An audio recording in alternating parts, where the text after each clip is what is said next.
Hello everybody and welcome back to the channel. In today's tutorial, we're going to be using the most state-of-the-art and newly released n8n guardrail nodes. And I will just explain in a second why do we need them in the first place. We will also be docking ChatGPT 5.1, so the most state-of-the-art and newest LLM by OpenAI, to this particular guardrail just in a few moments. The entire tutorial today, once again, as always on this channel, will be fully without coding experience, so you can be building these advanced AI agents, once again, without knowing any code whatsoever. Before we get into the n8n workflows, as I already displayed it here on the screen, let me quickly spend 1 or 2 seconds just explaining what is a guardrail and why do we need it in the first place. Again, this was a node that was newly introduced on n8n, certainly a missing feature, especially if you're building n8n automations just in general for particularly more sensitive industries like financial services or healthcare, or for example also the legal domain. You would want to have some control, and that's already the explanation of a guardrail, what's going into the large language model, aka an AI agent, if it has some sort of tool capabilities. And at the same time, you want to have some sort of control what's coming out of the LLM before the client sees the response. So for example, you don't want to have the LLM actually giving financial advice to your client. If not, like we've seen on YouTube, usually not even the YouTubers can give that. So that's a little bit the domain we actually are focusing on today. The LLM not being able to give financial investing advice, once again, like the YouTubers. You can then be connecting, once again, OpenAI, ChatGPT 5.1 to it. You can be connecting Gemini or Anthropic to these guardrails. Again, I already gave it a little bit away. Why do we need these guardrails in the first place? Before n8n had this node, we actually had to engineer these guardrails by ourselves. There are certain out-of-the-box guardrails if you're using a hyperscaler, for example, AWS. But generally speaking, and more broadly, usually, many of the AI agent systems actually needed to have some sort of custom guardrails anyway. And I'm just going to explain in a second on n8n how can we configure them now fully without code. Why do they matter? Again, in order to be executing and being compliant to regulatory standards, we don't want to have customer identifying data just flying around in the whole world. Ideally, it should be kept within a particular geographic region like Switzerland, like Germany or the US. It should not be leaving this particular region, for example. At the same time, the chatbots, or maybe generally speaking, some sort of voice bots also, they shouldn't be giving financial investment advice. Once again, if not the YouTubers can give it, the AIs should also not be able to give it in a system that's, for example, running on a bank, an insurance company, and so on and so forth. At the same time, there can also be jailbreak attempts, meaning some outside malicious actors are trying to hack the system. And these are also kind of set up then to be against jailbreak attempts, for example. There's also some other elements, like if you want to have certain requirement and certain standards met, ideally you would want to have these guardrails. Now within n8n, there is a vast array of these particular guardrail configurations. We'll just cover a few of them, but you can guardrail against particular keywords, particular jailbreak attempts, again, particular secret keys. So malicious actors can, for example, try to get your API keys, particular URLs, and some other more specific proprietary applied domains, like for example in the medical field and so on and so forth. But most ideally, we'll probably start with a keyword guardrail. That's what we are going to be using today. And then very briefly, just maybe also adding a little bit of PII into it, like personally identifying information or CID, customer identifying data, kind of protection and guardrailing. So these are, generally speaking, the first probably go-to guardrails you would engineer if you had, again, set up an agentic AI system, some sort of chatbot or some sort of voice bot that, again, needs to be fully secure and fully reliable without giving away particular interesting domain insights or particularly receiving certain types of prompts and then, again, fails in executing it in a compliant way. So that's a little bit the story behind these guardrails. And now let me quickly go into n8n and make myself a little bit smaller here so we have more space. Once again, n8n is the workflow builder that many of you are probably already using. I'm actually using a templated version of a RAG, a retrieval augmented generation workflow that I've built in another tutorial. I will put the tutorial here on the screen for you to check it out if you're interested. Basically what it does, it takes a PDF document or an array of PDF documents, it loads them into a vector store, and then the LLM can retrieve information from this vector store. Once a customer, for example, is asking a question, of course, the LLM, like ChatGPT 5.1, wouldn't know about this PDF, but again, with RAG or RAG, the AI agent is kind of being augmented to be knowing certain domain-specific insights. The document I was giving it for this particular financial analyst agent was actually a Microsoft investment document. And once again, we are trying to build a guardrail today, guardrailing against giving financial advice. Really, really important. Once again, once you have a financial institution, you don't want to have a chatbot or a voice bot or an AI agent that gives anybody financial investment advice. Again, like the YouTubers are always saying, this is not financial advice, and we just want to AI basically behave like the YouTubers do.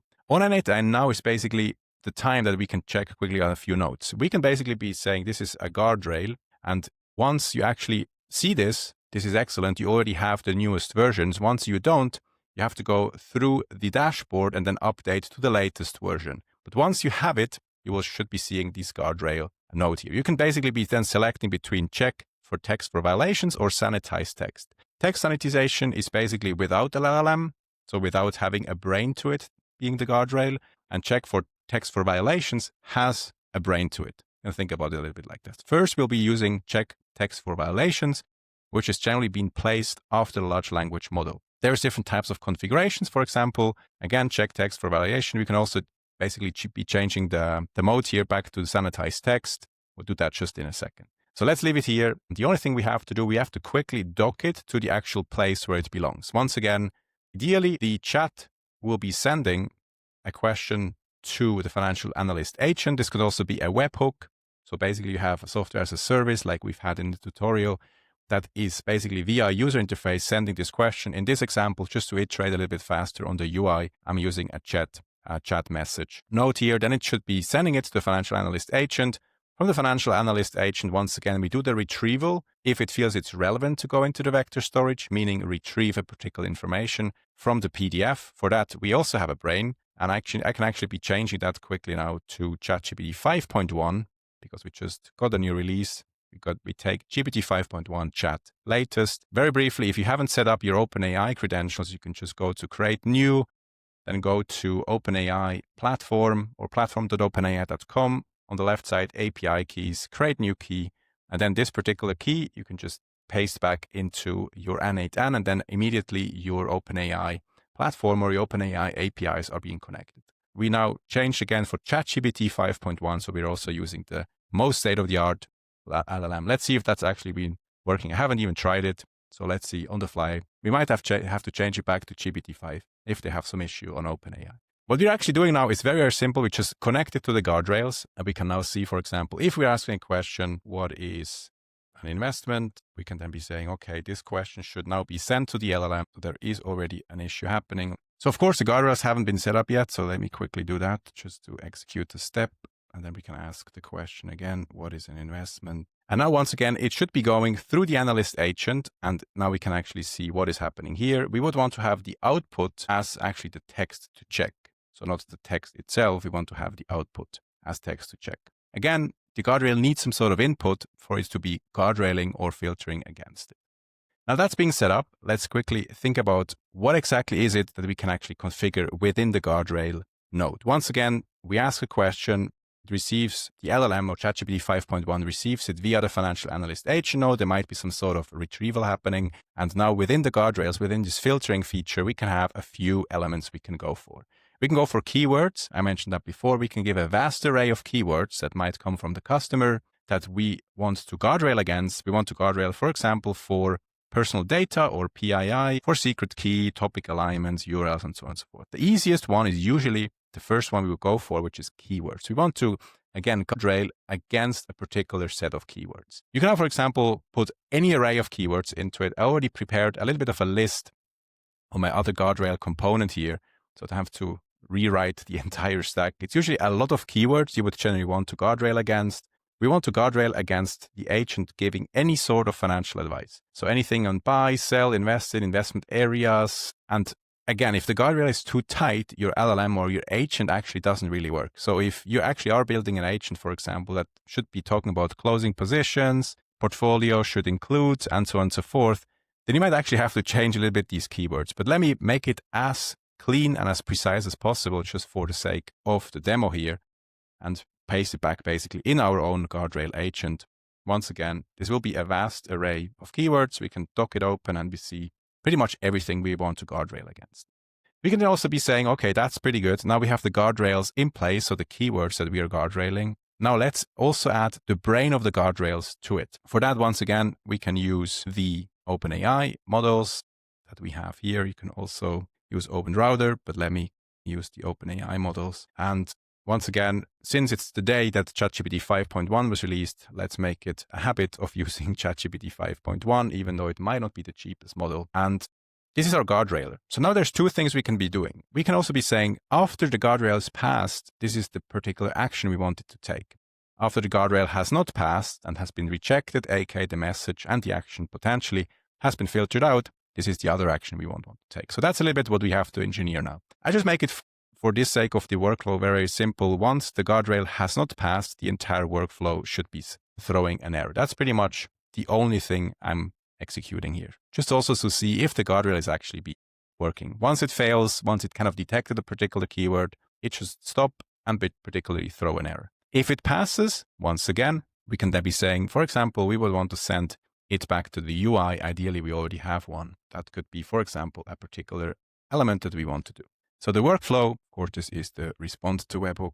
Took the wrong one. That is done. It should then be sending it back to the webhook. Once again, we probably have it somewhere in our UI. It goes through the financial analyst agent. It goes to the vector storage, meaning it does retrieval augmented generation, goes to the guardrail. And then within the guardrail, once again, it kind of decides, should it be stopping and throwing an error? We can be, for example, saying, sorry, I cannot give financial advice. And that's pretty much that.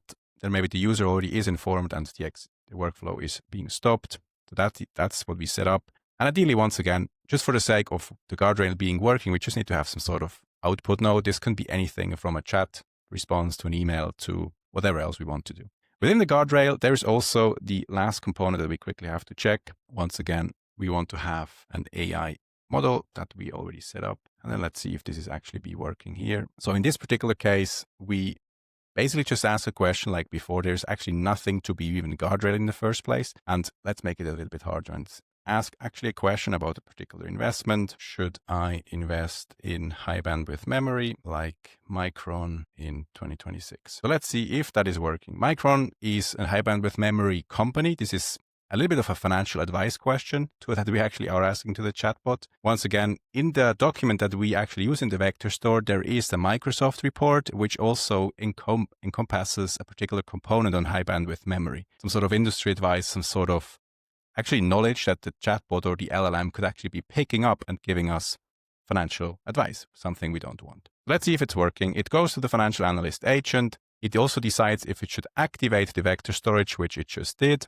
It then also again populates the response. And now we actually see if the magic works that we have been setting up the last few minutes. At some point, once GPT 5.1 is iterating on the question, this particular financial analyst agent also has a system prompt that it should be fairly advanced in responding to financial questions. So this usually takes a little bit of time. And then it goes through the guardrails. And now we actually see it through an error. So let's see what the output was. It was failed. Yes, because the LLM gave investment advice.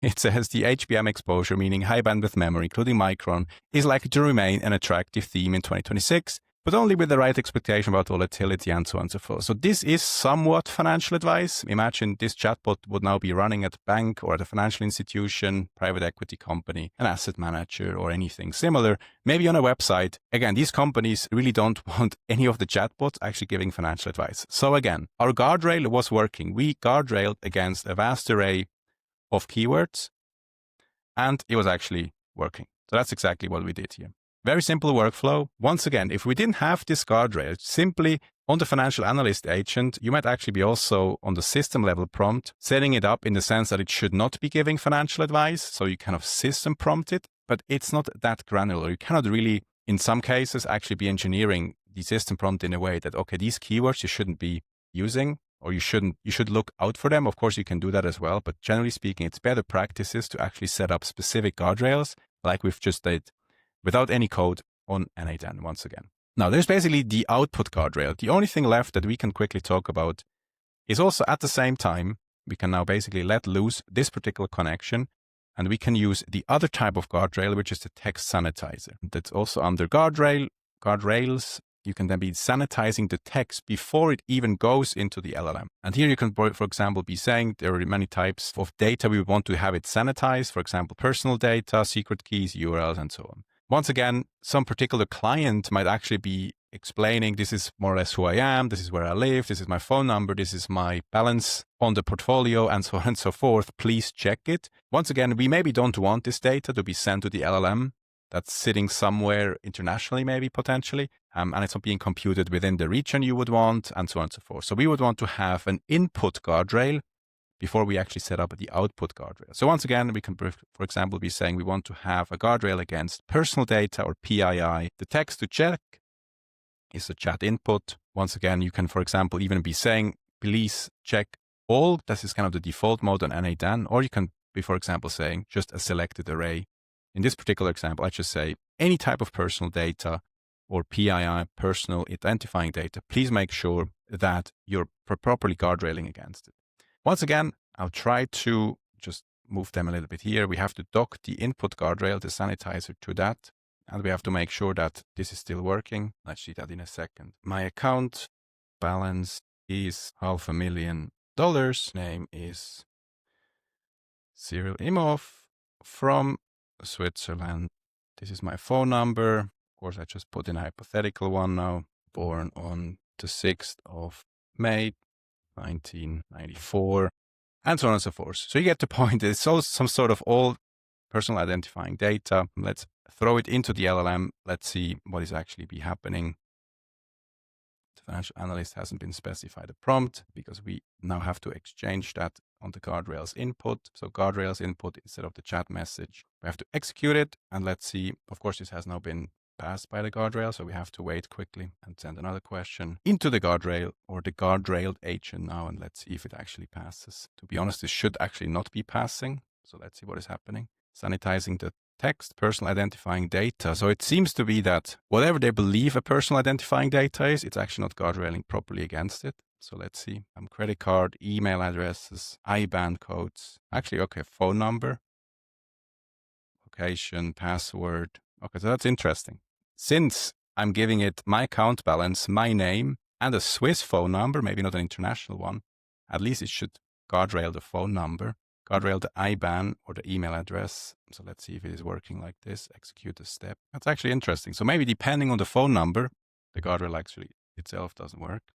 It absolutely passed it as if it were absolutely nothing, personally identifying data, which is super interesting. At the same time, the output guardrail was very well set up on n8n. The input guardrail certainly needs a little bit of engineering. To me, at least, this seems to be a little bit personally identifying data. There is the name, there's the balance, there is the country, and also there is a Swiss-based phone number that should be okay, and there's some sort of date of birth. All elements in the world of financial services that are some sort of customer identifying.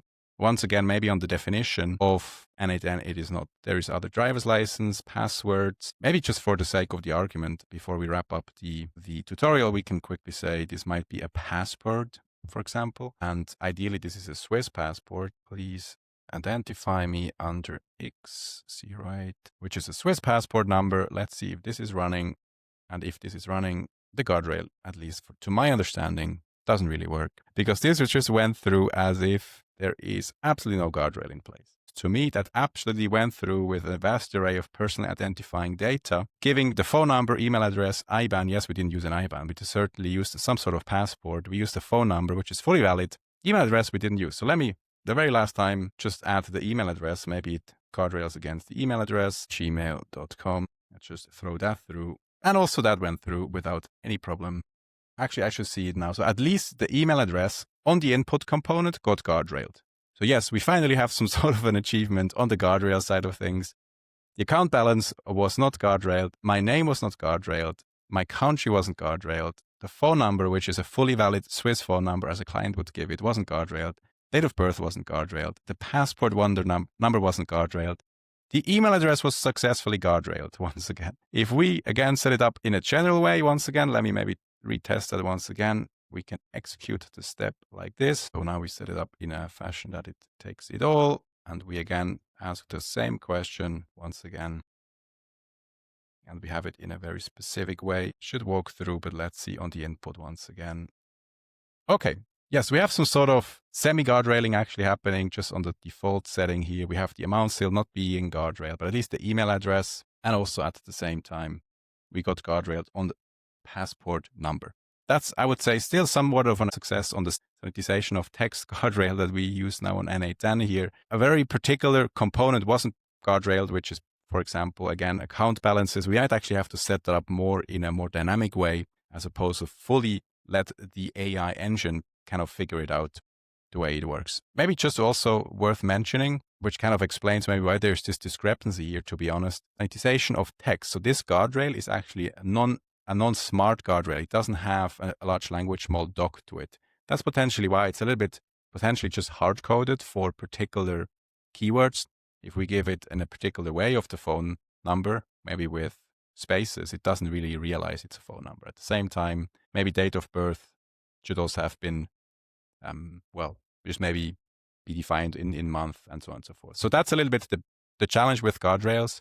If they're too strict and too, let's say, granular enough, everything just flows through. On the output side of things, especially if we use an LLM like GPT 5.1, it's a little bit more smart, but you get the point. Overall, we used some sort of sanitization, not for everything to be passed to the LLM, and we used an output filter in form of a dynamic guardrail that has a large language model to it. That's a little bit more smart. But that's it for the tutorial. Once again, guardrails is a super interesting and super important topic. Even if you actually code it on the fly and develop it on the fly, there's a lot of thinking what can actually be sent to the LLM and for against what do we need to guardrail once the LLM processes the information. Again, once you're interested in maybe building a guardrail system using a vector storage for a financial analyst agent, once again, check out this tutorial.